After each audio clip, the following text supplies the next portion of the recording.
नमस्कार, स्वागत है आपका 7 बजे की खबरों में। मैं हूं अमृता राय। सबसे पहले आज दिन भर की सुर्खियों पर एक निगाह। ललित मोदी के मसले पर बीजेपी में बढ़ा अंदरूनी विरोध। कीर्ति आजाद के बाद आरके सिंह ने उठाए सवाल। कांग्रेस का कल से राजस्थान में हल्ला बोल अभियान। भूमि अधिग्रहण विधेयक पर पीछे नहीं हटेगी केंद्र सरकार। वित्त मंत्री ने कहा, राज्यसभा से मंजूरी नहीं मिलने पर बुलाया जाएगा संयुक्त सत्र। आर्थिक सुधार के लिए बताया जरूरी। दिल्ली विधानसभा का बजट सत्र शुरू। तोमर के मसले पर मुख्यमंत्री का बयान। कहा, प्रधानमंत्री भी करें मंत्रियों पर कार्रवाई। विधानसभा के बाहर बीजेपी का प्रदर्शन।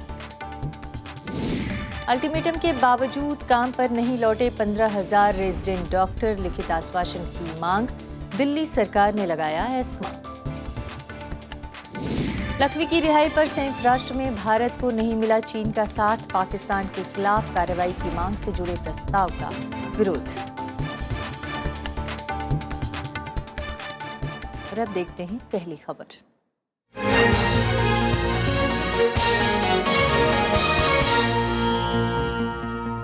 दिल्ली विधानसभा के बजट सत्र का आज पहला दिन गतिरोध भरा रहा। विपक्ष की मांग के बाद फर्जी डिग्री मामले में तोमर के मसले पर मुख्यमंत्री केजरीवाल ने बयान दिया।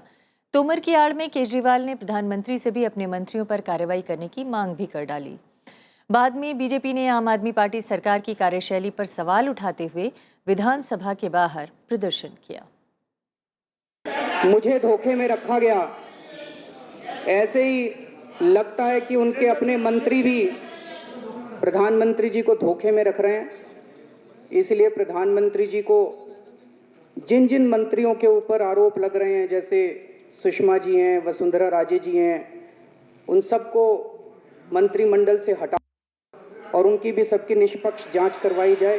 केजरीवाल के इस बयान के बाद बीजेपी के तीनों विधायक विरोध प्रदर्शन करने लगे।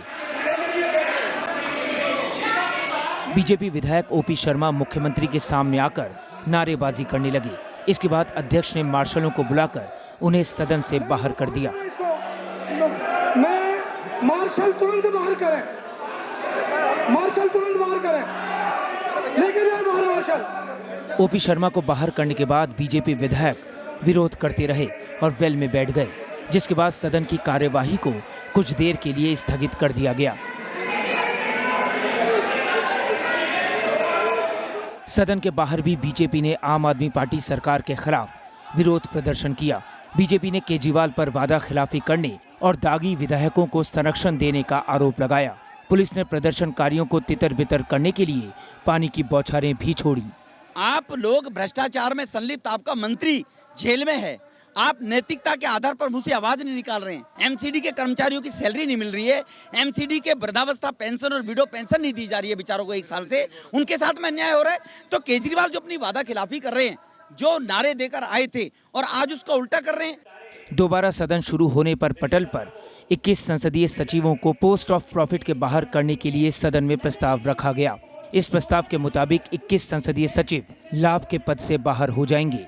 इसके अलावा Netaji Subhash information technology bill 2015 पेश किया गया। इस बिल के तहत इसे एक स्वतंत्र यूनिवर्सिटी बनाए जाने का प्रस्ताव है। साथ ही दिल्ली शहरी आश्रय विकास संशोधन विधेयक 2015 पेश किया गया।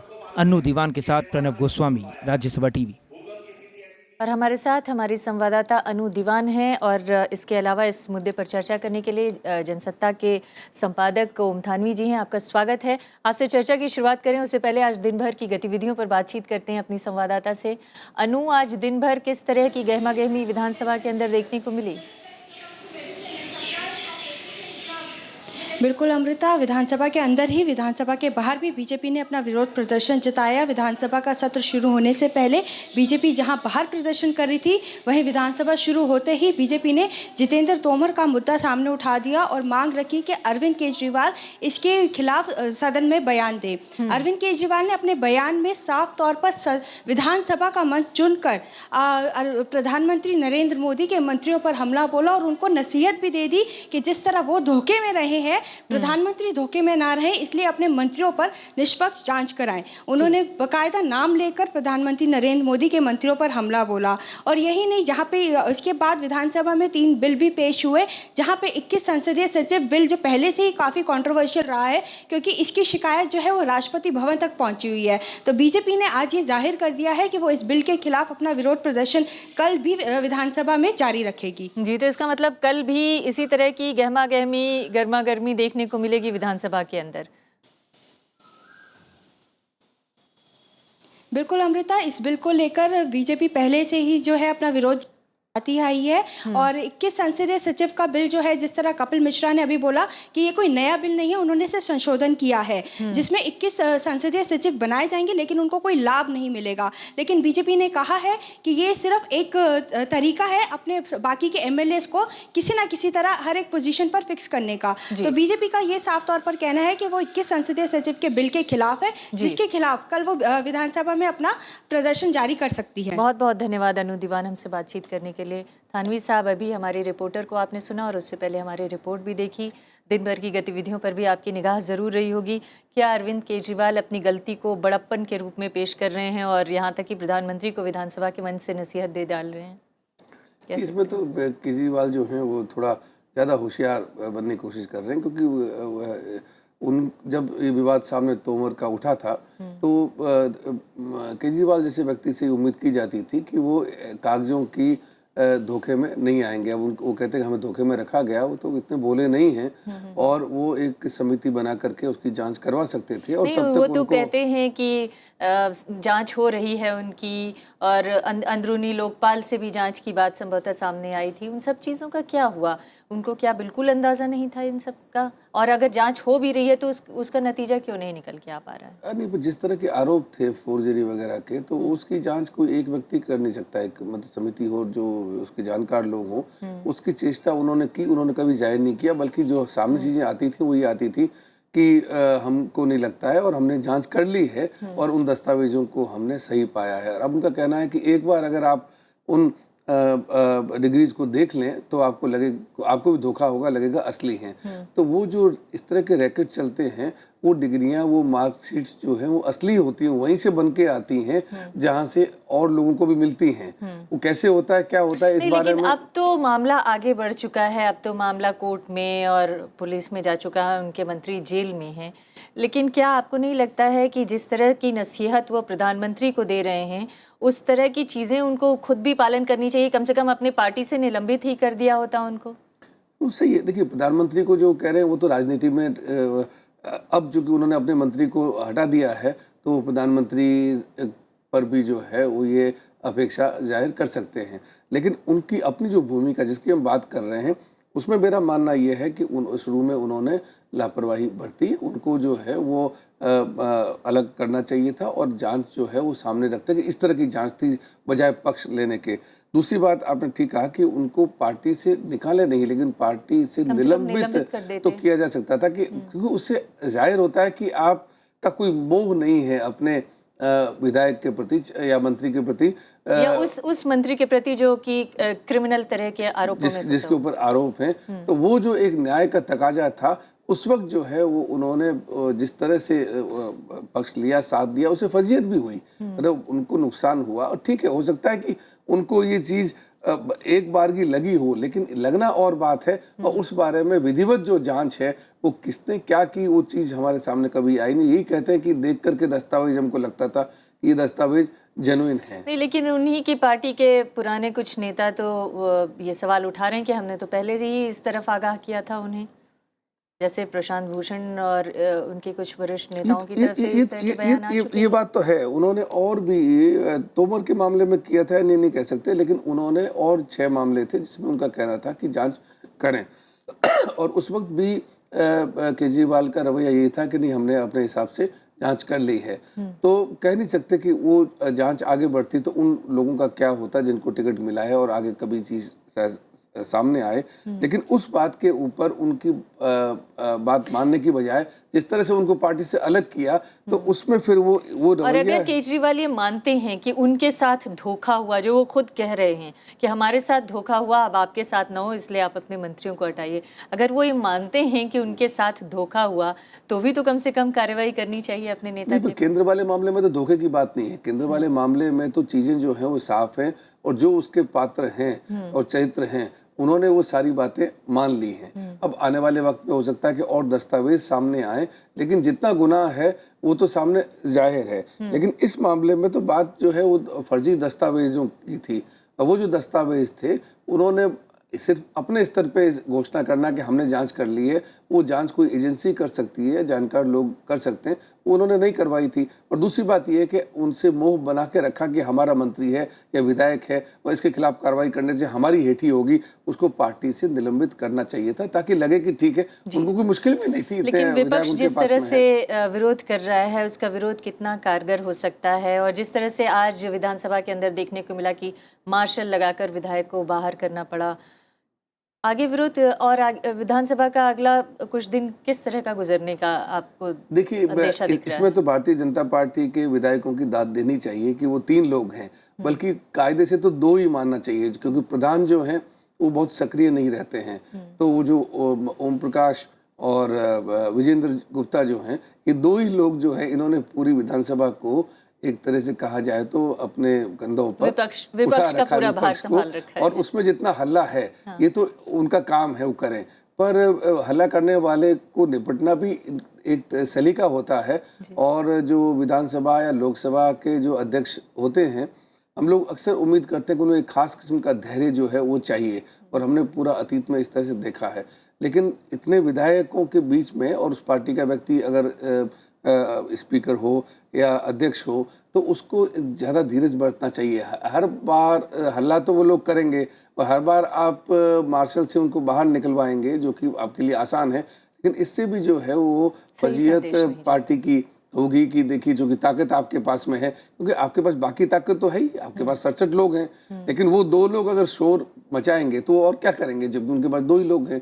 तो आप कैसे उनसे निपटते हैं, कैसे बात करते हैं, और बेहतर तरीका हो सकता था इस तरह की क्राइसिस से निपटने का। हाँ, मतलब क्योंकि अगर एडजॉर्न किया जाता है फिर 2 घंटे के लिए, 4 घंटे, ऐसा कई बार होता है। लोकसभा में भी हम लोग देखते हैं, राज्यसभा में भी देखते हैं, लेकिन मार्शल से बाहर निकलवा देने की नौबत जो है वो अगर आती है, और अगर आती रहेगी, अगर इस तरह का चला, क्योंकि अगर आप हर बार सोचते हैं कोई शोर करेगा तो शोर करेंगे, और आपके पास यही उपाय है कि हम मार्शल से बाहर निकलवाएंगे, तो बहुत दिनों तक चलने के बाद में फिर इससे जो है वो छवि इनकी खराब होगी, आप पार्टी की, भारतीय जनता पार्टी की। खुद कहते हैं कि हम एनार्किस्ट हैं, तो रास्ता उधर की तरफ, लोगों का ध्यान भी उस तरफ चला जाएगा और शायद वो सही रूप में उनको वो ज्यादा बड़े अनार्किस्ट साबित हो रहे हैं इस मामले में। जी, बहुत बहुत धन्यवाद हमसे बातचीत करने के लिए ओम थानवी जी। तो ये थी आज की चर्चा, ये थी आज की पहली खबर।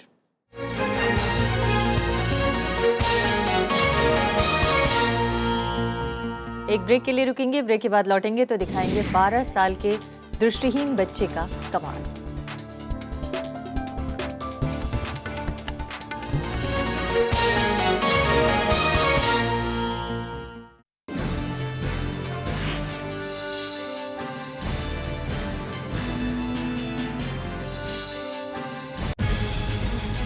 अफगानिस्तान में बार बार आतंकी हमले, किसका मकसद, किसकी चुनौती, भारत के लिए क्या है सबक। देखिए देश देशांतर, अफगानिस्तान में हमले, आज रात 8:30 बजे।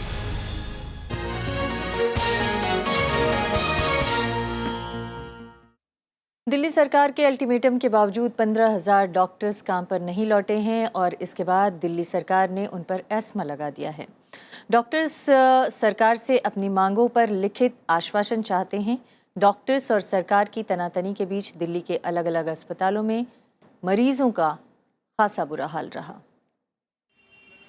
पिछले 2 दिनों से अपनी सुरक्षा सुविधा जैसी 19 मांगों को लेकर दिल्ली के रेजिडेंट डॉक्टर हड़ताल पर हैं। केजरीवाल सरकार ने मंगलवार 11 बजे दिन तक चेतावनी जारी कर हड़ताली डॉक्टरों को काम पर लौट आने के लिए कहा था, लेकिन हड़ताल न रोकने पर सरकार ने एस्मा लगाने का फैसला किया है। मेरी अपील है कि सभी डॉक्टर्स इमीडिएटली अपनी ड्यूटी पर आ जाएं और सरकार ने अदरवाइज एस्मा लगा दी है और इसको सख्ती से निपटाया जाएगा। दिल्ली सरकार और डॉक्टरों की कश्मकश में मरीजों की सुध लेने वाला कोई नहीं है। ऐसे में मरीजों को खासी दिक्कत का सामना करना पड़ रहा है। इस हालात को कंट्रोल करने में हमारे पास कुछ ऐसा रास्ता होना चाहिए बीच का कि हम अपनी डॉक्टर्स की मांगों को भी पूरी करें और इन पेशेंट्स को भी देखें जो बेचारे सुबह से लेकर शाम तक यहाँ पे इस हालत में आते हैं। रेजिडेंट डॉक्टरों की 19 मांगों को सरकार ने मान लिया है, लेकिन हड़ताली डॉक्टर लिखित आश्वासन पर अड़े हैं। ऐसे में सरकार आवश्यक सेवा अनुरक्षण कानून यानी एस्मा का इस्तेमाल करके हड़ताल को रोकना चाहती है। इसके लागू होने के बाद अगर कोई कर्मचारी हड़ताल पर जाता है तो वो अवैध और दंडनीय होगा। मोहम्मद फातेह टीपू, राज्यसभा टीवी। कीर्ति आजाद के बाद अब बीजेपी नेता आरके सिंह ने ललित मोदी को मदद के मामले पर पार्टी लाइन से अलग बयान दिया है। आरके सिंह ने ललित मोदी जैसे फरार व्यक्ति को कानूनी मदद मुहैया कराने को गलत बताया है। हालांकि एक दिन पहले ही नितिन गडकरी ने इस मामले में वसुंधरा राजे और सुषमा स्वराज को क्लीन चिट दी थी। बिहार के आरा से बीजेपी सांसद आरके सिंह ने ललित मोदी को भगोड़ा करार दिया है। उन्होंने कहा कि किसी फरार व्यक्ति की मदद करना कानूनी और नैतिक रूप से गलत है।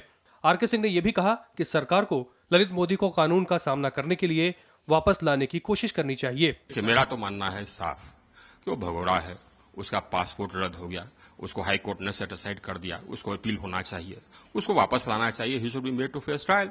अगर भगोड़ा को मदद करता है कोई भी व्यक्ति तो गलत है, ये कानूनन गलत है, मॉरली भी गलत। आरके सिंह का यह बयान विदेश मंत्री सुषमा स्वराज और राजस्थान के मुख्यमंत्री वसुंधरा राजे के मामले में पार्टी लाइन से अलग है। लिहाजा बीजेपी इसे लेकर असहज जरूर महसूस कर रही है। पार्टी ने अभी तक ललित मोदी को मदद के मामले में इन दोनों नेताओं का बचाव किया है। हम मानते हैं कि कोई गलती उन्होंने की नहीं, ना सुषमा जी ने ना वसुंधरा ने कोई गलती की नहीं। ये उनका कोई पर्सनल व्यू हो, उन्होंने जो उनको जो ठीक लगा होगा, सुषमा जी को एक बीमार व्यक्ति की जरूरत के लिए उन्होंने इस पे एक्शन किया। लेकिन पूर्व गृह सचिव आरके सिंह के इस बयान से केंद्र पर लगातार हमले कर रही कांग्रेस के आरोपों को बल जरूर मिला है। कांग्रेस ने सुषमा स्वराज और वसुंधरा राजे के इस्तीफे की मांग की है।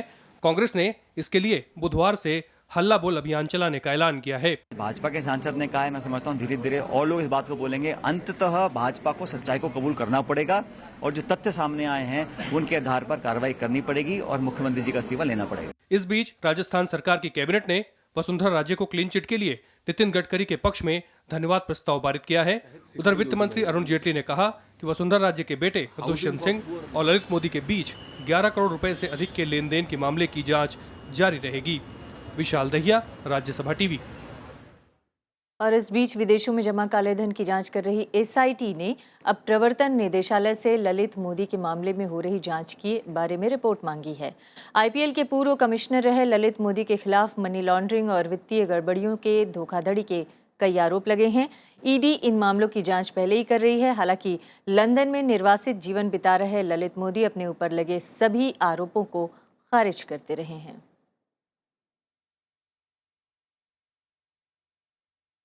उधर पश्चिम बंगाल की मुख्यमंत्री ममता बनर्जी के भतीजे और टीएमसी सांसद अभिषेक बनर्जी के बयान ने भी विवाद खड़ा कर दिया है। बनर्जी के बयान पर विपक्षी दलों ने कड़ी प्रतिक्रिया जाहिर की है।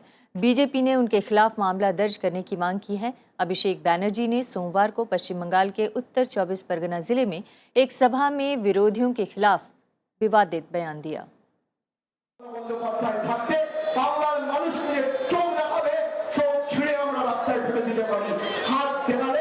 पश्चिम बंगाल की मुख्यमंत्री ममता बनर्जी के भतीजे और सांसद अभिषेक बनर्जी इसी बयान के बाद विपक्ष के निशाने पर आ गए हैं। विपक्षी दलों ने इस पर कड़ी प्रतिक्रिया दी है। ये किस प्रकार का भाषा है? ये तो तालिबानी भाषा है। क्या बंगाल में इसी प्रकार से राजनीति चल रही है? क्या इसी प्रकार से जो लोग अपोज करते हैं, अपोजिशन का काम अपोज करना है, उसके हाथ और उंगली काट दिया जाएगा, उसकी आंखें फोड़ दी जाएगी? इस प्रकार से अगर राजनीति चल रही है तो ये बहुत दुखद विषय है। लोकसभा के सदस्य हैं और इस तरह की भाषा जिसके बारे में भी कह रहे हैं वो वोटर हैं, उस क्षेत्र के वोटर हैं, उनके बारे में कहना कि आंख निकाल देंगे और बाजू काट देंगे तो बहुत ही निंदनीय है। ये तो हमारे मुल्क के कानून के मुताबिक ये एक बहुत बड़ा अपराध है, लेकिन पुलिस अपराधी को नहीं पकड़ते वहाँ पे, बल्कि जो अभी वहाँ पे कंप्लेन करने जाएंगे उनको पकड़े जाएंगे। आप अगर होम सेक्रेटरी को बोलो तो वो कहेंगे कि ये कौन वीडियो उठाया है, उसके बारे में हमारा जांच होना चाहिए कि वीडियो में आ गया कैसे। अभिषेक बनर्जी इन दिनों बंगाल में लगातार रैलियां कर रहे हैं और वे विपक्षी दलों पर जमकर हमला बोल रहे हैं। वो पहले भी अपने विवादित बयानों के चलते चर्चा में रह चुके हैं। Bureau report, Rajya Sabha TV. केंद्र सरकार ने साफ किया है कि अगर भूमि अधिग्रहण विधेयक पर सहमति नहीं बनी तो वो संसद का संयुक्त सत्र बुलाने से भी पीछे नहीं हटेगी। अमेरिकी दौरे पर गए वित्त मंत्री अरुण जेटली ने Stanford institute for economic policy research में कहा है कि अगर विधेयक राज्यसभा में पारित नहीं होता है तो संसद का संयुक्त सत्र बुलाया जाएगा। वित्त मंत्री का कहना है कि इसका पारित होना अगले चरण के आर्थिक सुधारों और विकास के लक्ष्यों को हासिल करने के लिए बहुत महत्वपूर्ण है और ज़रूरी है। अब इससे स्पष्ट होता है कि इनमें राजनीतिक ईमानदारी नहीं है और ये किसान के और गरीब के हित की नहीं सोचते, देश की खाद्य सुरक्षा की नहीं सोचते और लोगों को गुमराह कर रहे हैं। बहुमत केवल होना लोकसभा में इसके ये माने नहीं कि बाकी सब मत रद्द कर दिए जाएं और संवेदनशीलता सरकार ना दिखाए। कर्नाटक सरकार ने आय से ज्यादा संपत्ति के मामले में तमिलनाडु की मुख्यमंत्री जयललिता को बरी करने के हाईकोर्ट के फैसले को सुप्रीम कोर्ट में चुनौती दी है।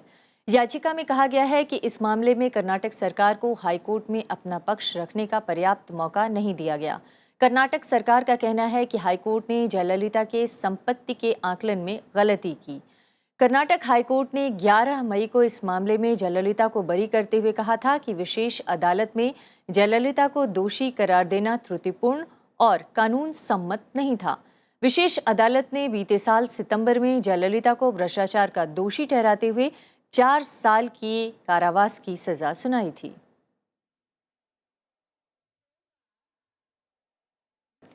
सीबीएसई ने मेडिकल कॉलेज में दाखिले के लिए all India pre medical test के लिए नई तारीखों का ऐलान कर दिया है। अब ये तारीख 25 जुलाई को होगी। पेपर लीक होने और बड़े पैमाने पर नकल के बाद सुप्रीम कोर्ट ने 3 मई को हुई परीक्षा को रद्द कर दिया था। सुप्रीम कोर्ट ने 4 हफ्ते के भीतर दोबारा टेस्ट कराने का आदेश दिया था। हालांकि सीबीएसई ने इतने कम वक्त में फिर से परीक्षा कराने में असमर्थता जताई थी। इसके बाद कोर्ट ने बोर्ड को थोड़ी मोहलत देते हुए 17 अगस्त के नतीजे घोषित करने के आदेश दे दिए थे। परीक्षा के लिए नई तारीख के ऐलान के बाद 6 लाख से ज़्यादा छात्रों को कुछ राहत मिली है।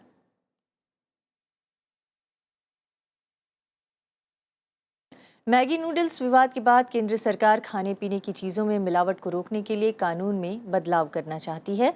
मॉनसून सत्र में इसके लिए विधेयक लाया जा सकता है। नए कानून में मिलावट पर सख्त सजा का प्रावधान किया जाएगा। फास्ट फूड के बढ़ते प्रचलन और मिलावट की बार बार आ रही खबरों से जाहिर है कि उपभोक्ता संरक्षण कानून 1986 उतना प्रभावी नहीं रह गया है। केंद्र सरकार मिलावट को रोकने और बदलते बाजार के लिहाज से इस कानून में बदलाव करने जा रही है। सरकार उपभोक्ताओं को हुए नुकसान का मुआवजा दिलाने संबंधी कानून में भी बदलाव की तैयारी में है। विदेशी कंपनी के खिलाफ में नहीं है। हम चाहते हैं कि देश में विदेशी कंपनी भी आवे, लेकिन एक ही स्टैंडर्ड का चीज़ इंग्लैंड अमेरिका में जो है वो उसका स्टैंडर्ड एक रहे और भारत में उसका स्टैंडर्ड दूसरा आ जाए, ये ठीक नहीं है। नेस्ले कंपनी के मैगी नूडल्स विवाद के बाद खाने पीने की चीज़ों में मिलावट का मुद्दा सुर्खियों में रहा। मैगी पर पाबंदी लगा दी गई, लेकिन सरकार का कहना है कि कानून को सख्त बनाने का मकसद विदेशी कंपनियों को भारत आने से रोकना नहीं है। जो हमारा कंज्यूमर कोर्ट है वो इंडिविजुअल के लिए है। आप शिकायत करते हैं तो आपको राहत मिलेगा, नहीं शिकायत कीजिएगा तो घर में बैठिए। अब उसको हम लोग क्लास के साथ में जोड़ रहे हैं, ऑथोरिटी बना रहे हैं। सबसे पहले संयुक्त राष्ट्र ने 1985 में सभी देशों के लिए उपभोक्ताओं के हितों की रक्षा के लिए दिशा निर्देश तैयार किए थे। इसी को आधार मानकर अलग अलग देशों ने कानून बनाए। भारत में भी उपभोक्ता संरक्षण कानून बना और इसे 15 अप्रैल 1987 से लागू किया गया। इसके जरिए उपभोक्ता विवादों के निपटारे के लिए उपभोक्ता परिषदों और दूसरे प्राधिकरणों का गठन किया गया। श्याम सुंदर, राज्यसभा टीवी। चीन ने संयुक्त राष्ट्र में पाकिस्तान के खिलाफ भारत के प्रस्ताव का विरोध किया है। भारत ने लश्कर आतंकी ज़कीउर रहमान लखवी को रिहा किए जाने पर पाकिस्तान के खिलाफ कार्रवाई की मांग की थी। भारत ने लखवी को छोड़े जाने को वैश्विक नियमों का उल्लंघन बताया था। इस पर प्रतिबंधों से संबंधित संयुक्त राष्ट्र समिति की बैठक हुई। बैठक में लखवी की रिहाई पर पाकिस्तान से स्पष्टीकरण मांगा जाना था, लेकिन इसी दौरान चीन के प्रतिनिधियों ने कहा कि भारत के पास सबूतों की कमी है और इसलिए ये प्रस्ताव गैर जरूरी है। और एक खास खबर केरल से। केरल के नवनीत ने आंखें नहीं होने के बावजूद महज 12 मिनट में उफनती हुई नदी पेरियार नदी पार कर एक नया रिकॉर्ड कायम किया है।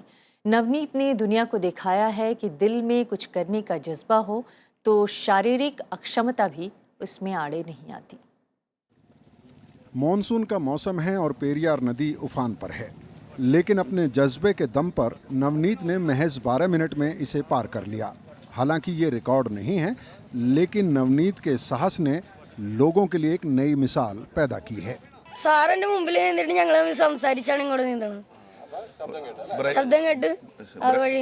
नवनीत की कामयाबी में उनके कोच साजी थॉमस का बड़ा योगदान है। थॉमस करीब 550 बच्चों को तैराकी का प्रशिक्षण दे चुके हैं, लेकिन नवनीत सबसे अलग है। നവനീതിൻ്റെ അച്ഛനെ കരയോട് അടുത്ത് നിർത്തിയിട്ട് അദ്ദേഹത്തിൻ്റെ അടുത്തേക്ക് നീന്തിച്ച് അങ്ങനെയാണ് ഞങ്ങൾ തുടക്കം കുറിച്ചത്. കണ്ട് കരയിലേക്ക് തന്നെ നീന്തിപ്പിച്ച് അങ്ങനെ കുറേശ്ശെ നീന്തിപ്പിച്ചെടുത്ത് വളരെ മിടുക്കനായതുകൊണ്ട് വളരെ പെട്ടെന്ന് 12 ദിവസം കൊണ്ട് പുഴ നീന്തി കിടക്കാറായി നവനീത്. नवनीत ने कुछ ही महीने तैराकी का प्रशिक्षण लिया और ये कारनामा कर दिखाया। उम्मीद है अपनी हिम्मत और हौसले के दम पर नवनीत तैराकी में नए रिकॉर्ड बनाएंगे। Bureau report, Rajya Sabha TV. इस बुलेटिन में फिलहाल इतना ही। नमस्कार।